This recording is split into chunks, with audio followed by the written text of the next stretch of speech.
Saudara yang terkasih, selamat tahun baru bagi kita yang baru berjumpa mungkin, yang baru pulang liburan di masa Natal dan Tahun Baru. Hari ini kita mengisi minggu pertama kita dengan sakramen perjamuan kudus untuk mengingatkan kita bahwa hidup kita dimulai dari pengorbanan dan anugerah Kristus. Dan semoga itu yang mewarnai hari-hari kita ke depan. Tema kita adalah Sang Firman, penerang kehidupan. Bapak Ibu Saudara yang terkasih, satu kali pulang pelayanan perkunjungan, saya cek HP. Ada banyak miss call, ternyata dari adik saya laki-laki dan ponakan saya, anaknya dari adik saya. Banyak, berkali-kali, puluhan kayaknya. Yang dari ponakan saya deg-degan, ono opo iki ya. Saya telepon. Ternyata ponakan kecil saya itu kelas 1, kelas 2 SD merasa bersalah dan minta tolong, "Mami tolong, gak sengaja tadi hapus aplikasi Alkitab di HP nenek." Ya, mama saya lagi tinggal di rumah adik saya untuk diantar jemput berobat. "Loh kok bisa?" "Iya, kemarin," namanya Jojo lihat nenek baca Alkitab di HP susah. Jadi Jojo kasih HP Jojo yang ada Alkitab suara. Nenek bisa baca, bisa dengar. Senang nenek. Ya udah, Jojo install Alkitab suara di HP nenek. Alkitab lama Jojo hapus. Nah, ternyata nenek tetap walaupun mendengar Alkitab suara tetap butuh membaca juga.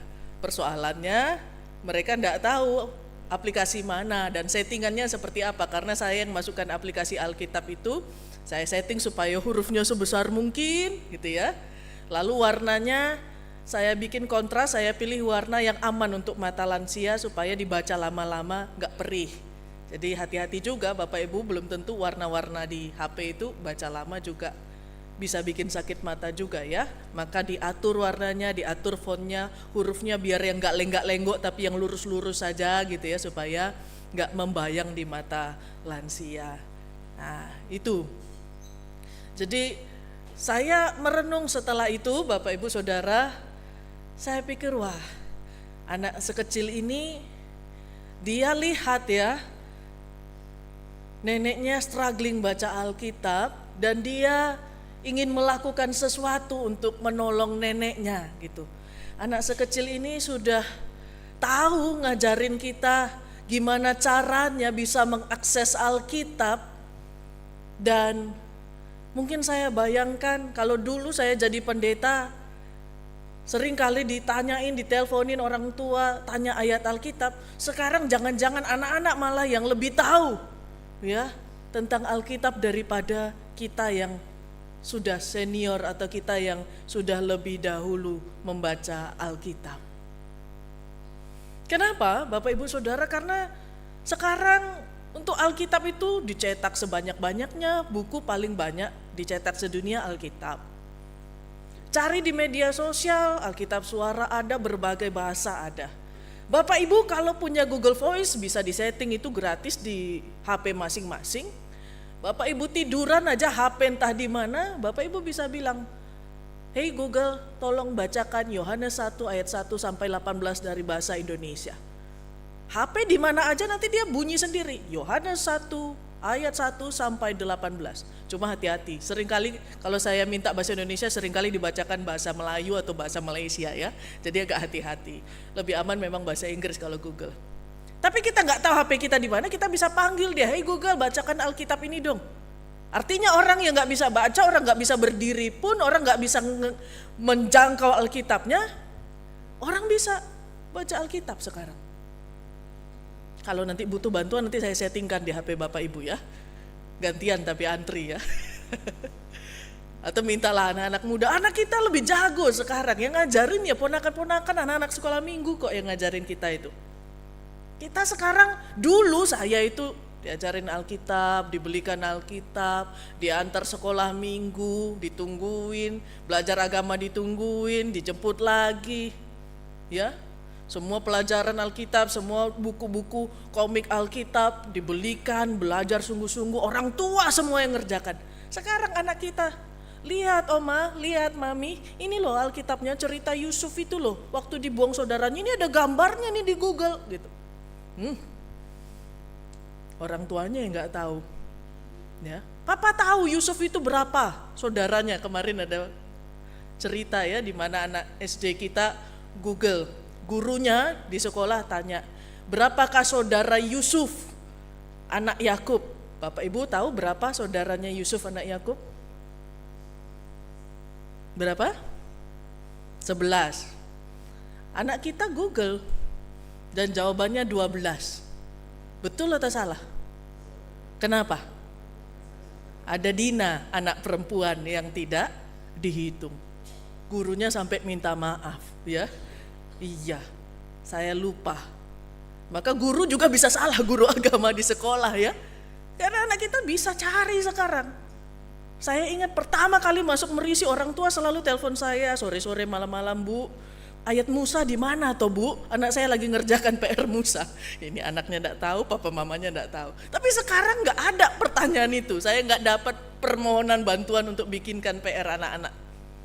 Kenapa? Karena anak-anak kita tahu tentang Alkitab.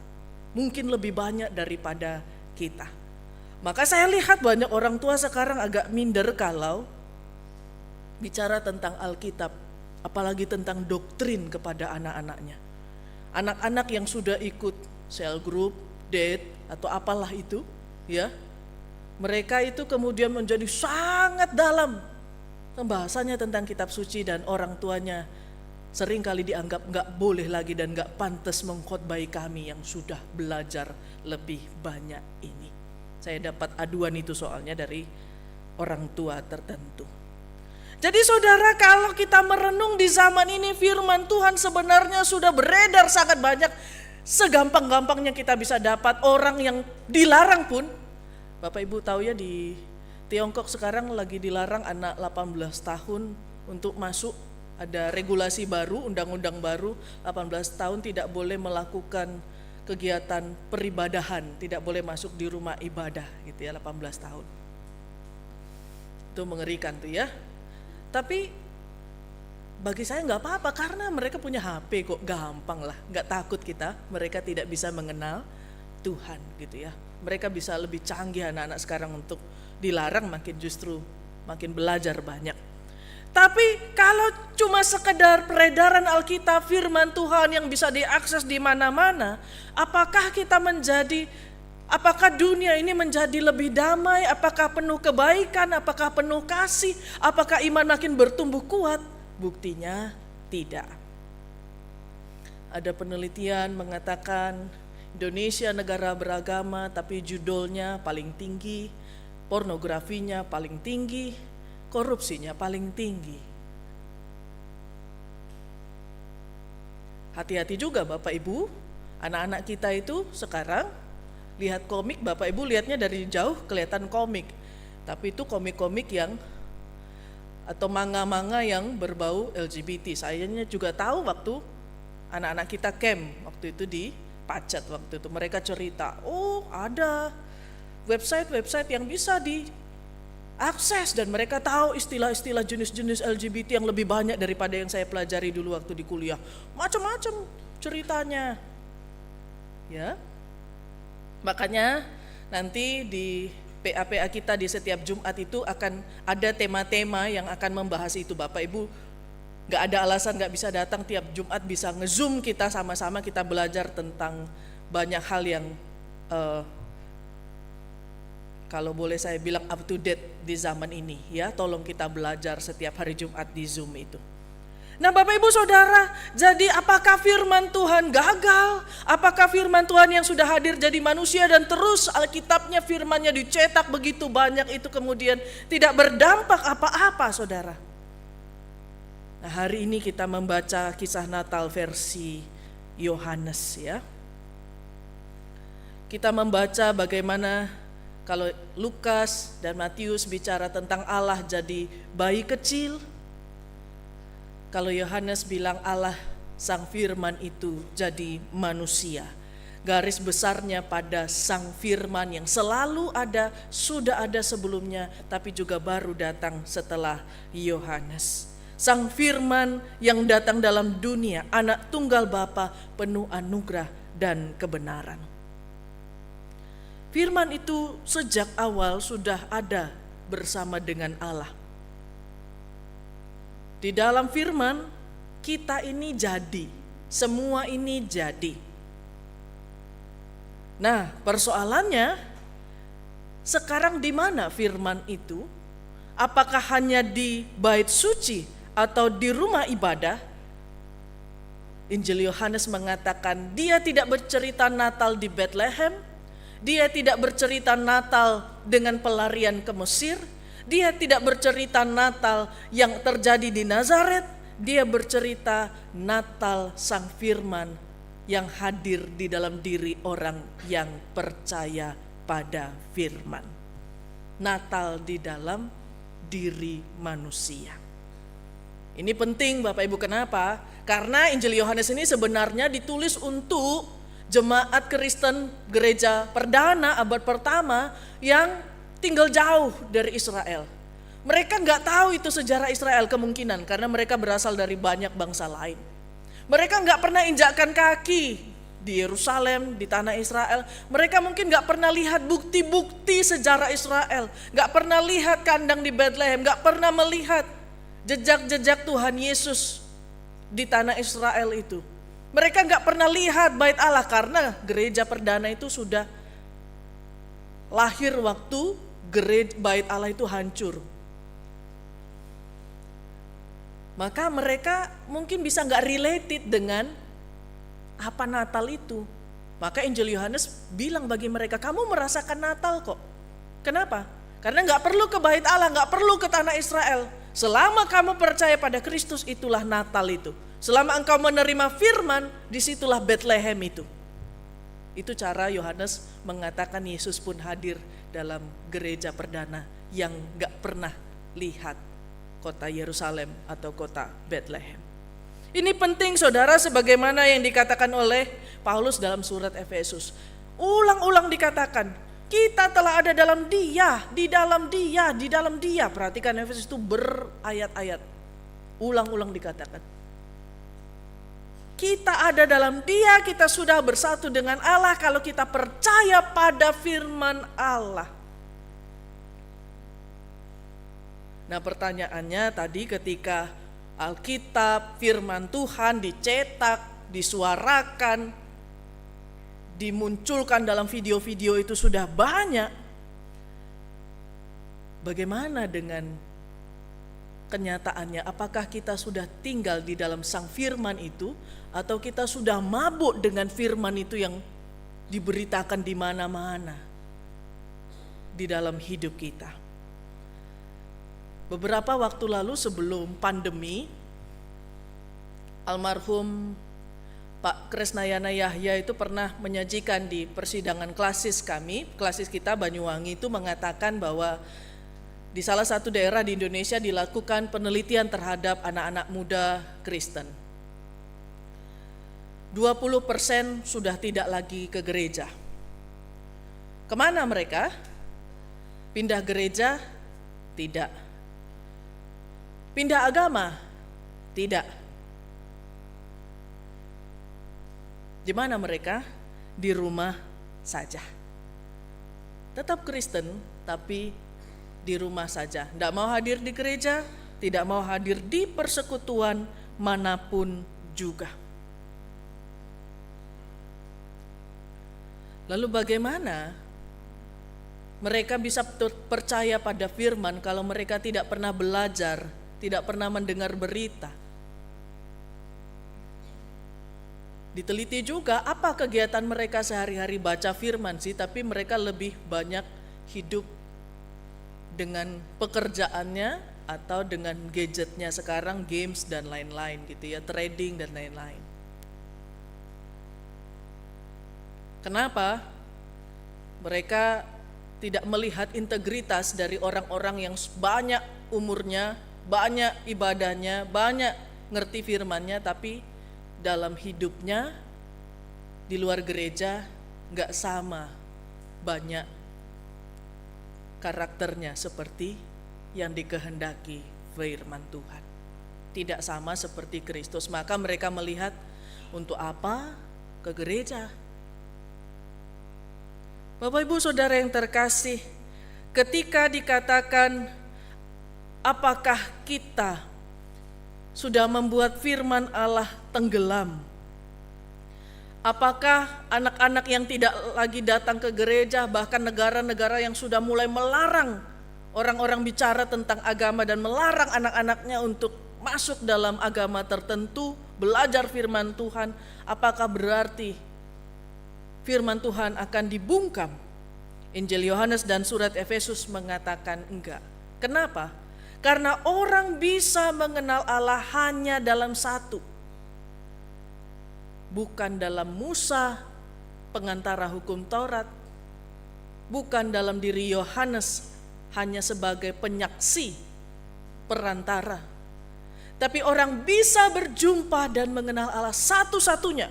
Injil Yohanes dan Efesus sepakat mengatakan dengan tegas, hanya di dalam anaknya.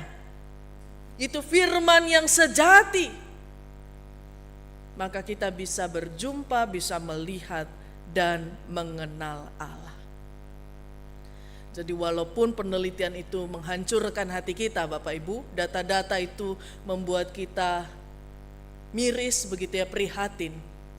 Tapi saya percaya Sang Firman itu tidak akan bisa dibendung.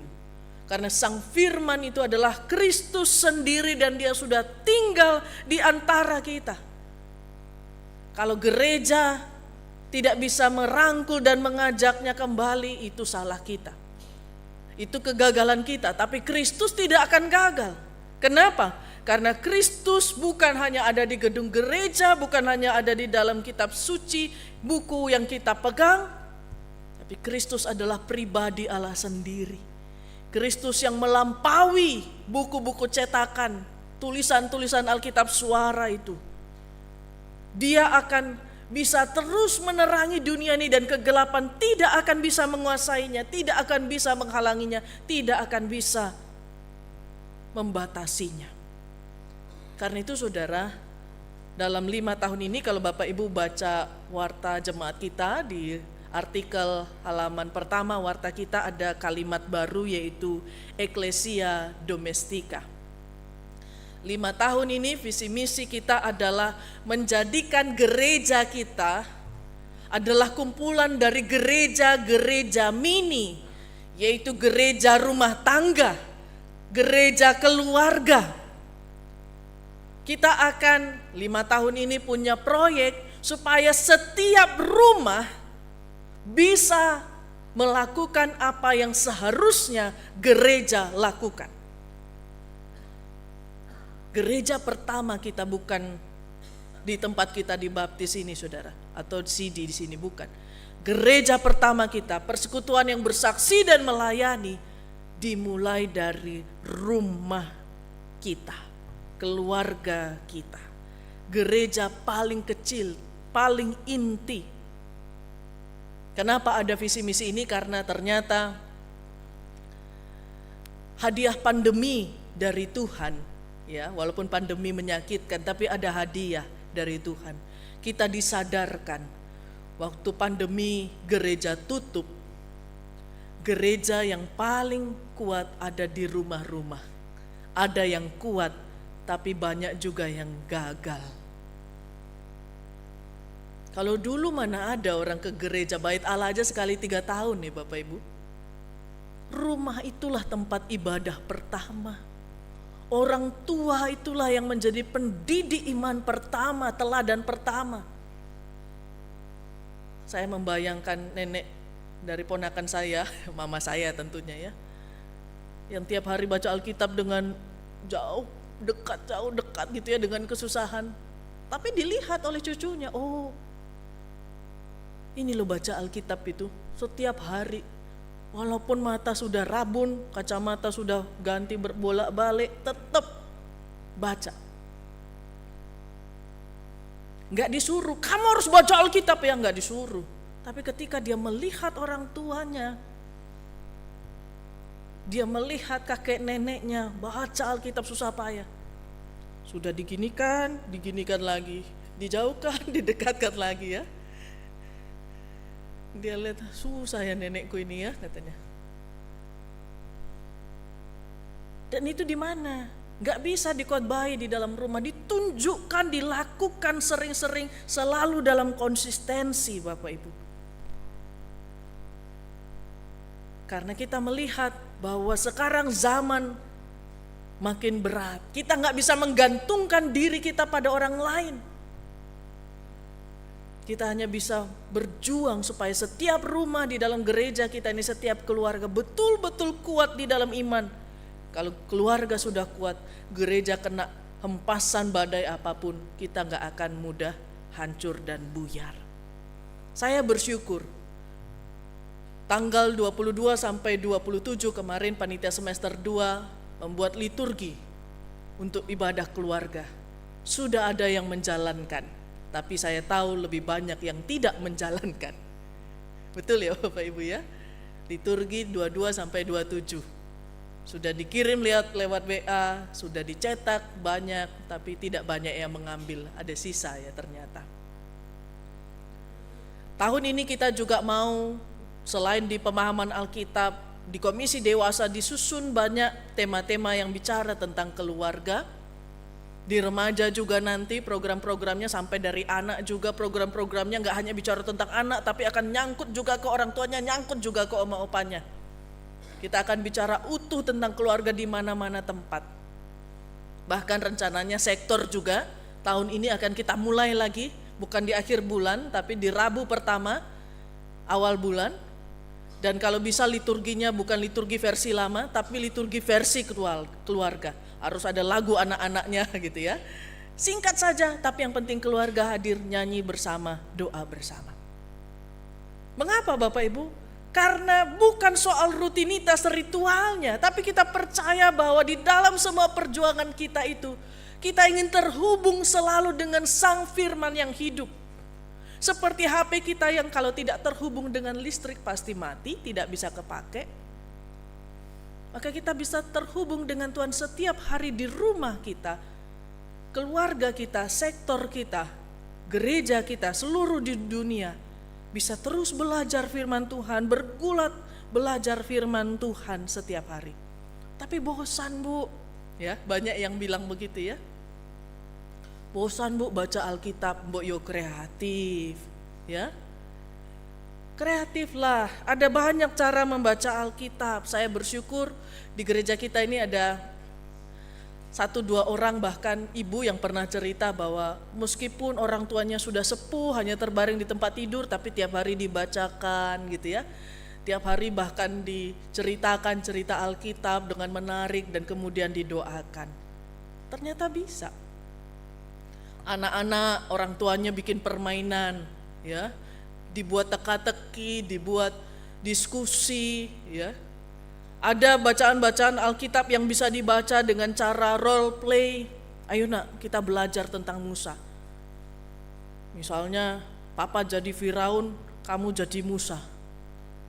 Gimana perasaanmu kalau papa bilang gak boleh keluar dari Mesir, misalnya gitu. Harus dibuat seperti itu. Atau kalau anak-anak kita suka nyanyi, suka musik, ayo nak baca Mazmur Amsal, coba bikin nada-nadanya dari lagu-lagu itu. Waktu membaca nyanyian pujian Maria, ayo nak coba bikin kreasimu gimana nyanyinya. Ini bisa indah, bikin dengan gaya zaman sekarang yang gaya lagu-lagu TikTok pun gak apa-apa gitu ya. Ayo nak, kita berdoa, doanya bosan, ayo doa dari Mazmur 23, dari Mazmur 139, kita baca bersama-sama dalam doa. Wah bosan baca Alkitab, Injil, Tuhan Yesus, ayo nak, kita coba bayangkan kisah Tuhan Yesus. Waktu dia harus bertemu dengan orang-orang sakit. Waktu dia difitnah. Ayo kita nak. Waktu suami istri.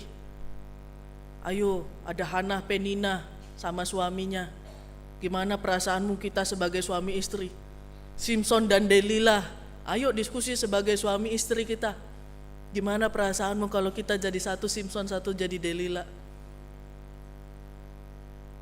Baca Alkitab itu bukan hanya sekedar baca. Tapi kita betul-betul bergumul supaya sampai Roh Kudus seperti buah yang diperas intisarinya dan dapat kita gizi, dapat kita komitmen baru, dapat pemahaman baru dan kita mengenal Tuhan. Oh, ini tuh kehendak Tuhan ternyata. Maka kalau Bapak Ibu bisa melakukannya setiap hari, tidak akan pernah bosan. Malah kalau nggak baca Alkitab, Bapak Ibu seperti belum makan, ya. Karena Tuhan bilang, kita ini dijadikan semua ini di dalam firman loh. Gak gerak kita kalau gak ada firman Tuhan. Tapi entah kenapa kita merasa bahwa kita gak butuh firman. Nanti aja kalau sudah sepuh baru baca Alkitab. Lah nanti jadinya kayak mama saya, sudah dorong-dorong kacamata, gak bisa lagi baca firman. Untung sekarang ada Alkitab suara. Tapi Bapak Ibu Saudara yang terkasih, kita diingatkan pada minggu pertama ini, tahun ini sudah jalan 4 hari. Apakah firman itu benar-benar menjadi terang dan pelita bagi langkah kita setiap hari? Satu langkah kita berjalan, apakah itu berdasarkan kehendak Tuhan atau tidak? Satu kata kita omong, apakah itu dari firman Tuhan atau tidak? Itu yang tadi di dalam Efesus tadi dikatakan bahwa kita ini ketika terhubung dengan Kristus sebagai kepala di ayat 11, kita mengerjakan segala sesuatu menurut kehendaknya. Kalau betul firman itu penerang, maka apakah kita betul-betul tinggal dalam Dia sehingga melangkah, ngomong, diam, dan kemana arah kita melihat? Mau yang porno atau yang suci? Gitu ya. Apakah kita betul-betul dipimpin oleh Allah? Karena orang yang di dalam pimpinan Tuhan, yang tinggal dalam Allah, tidak akan masuk dalam kegelapan satu langkah pun. Dia bisa tergelincir karena dia lemah, kita lemah. Tapi Roh Kudus punya kekuatan untuk tarik kita kembali. Kristus itu tidak akan kalah, tidak akan biarkan kita tergelincir. Selama kita kembali dalam firman, itu anugerah yang menjaga dan melindungi. Dan hanya di dalam Dia kita bisa hidup. Ecclesia domestica, rumahku adalah gereja pertamaku. Keluargaku adalah gerejaku. Dan gerejaku ini juga adalah keluargaku. Allah sudah beri anugerah terbesar bagi kita lewat firman yang hidup, yang membuat kita sangat dekat dan mengenal Allah. Dan firman itu tidak boleh jadi beban, tapi menjadi anugerah. Dan betapa ruginya, betapa malangnya kita kalau sudah sebegini banyak berita firman Tuhan, kita yang tutup telinga kita. Mari kita periksa koneksi kita dengan Tuhan. Sudah sih punya Alkitab, sudah sih baca firman, tapi apakah kita sudah terkoneksi dengan Tuhan?